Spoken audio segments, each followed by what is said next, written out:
Hello everyone, welcome back. In today's video, we are going to talk about padding and alignment. So we can control the width and alignment of printed text using formatting options.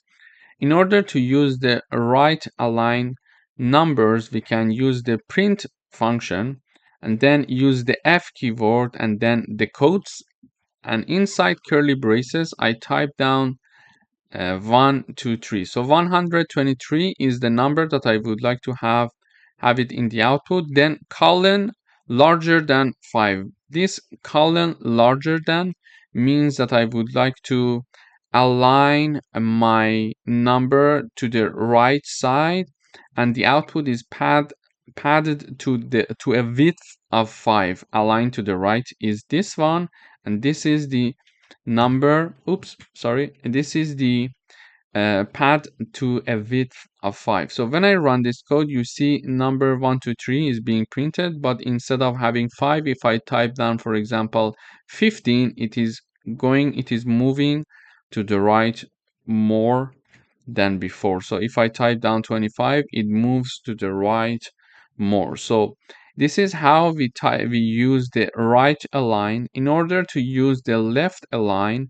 we do the same thing, but instead of having the larger than sign, we type down the lower sign. So here apple is what I want to have in the output.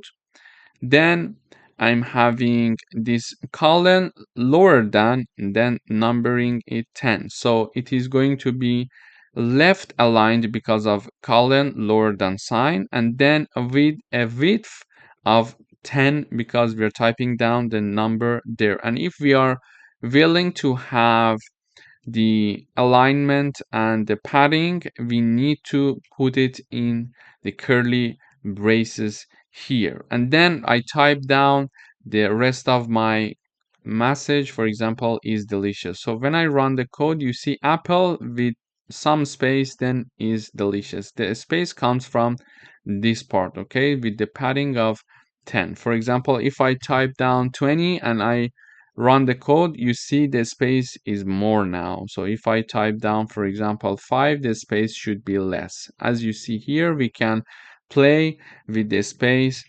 however we want, depending on the message that we would like to show in the output. And then center align, we are having it here, the center align.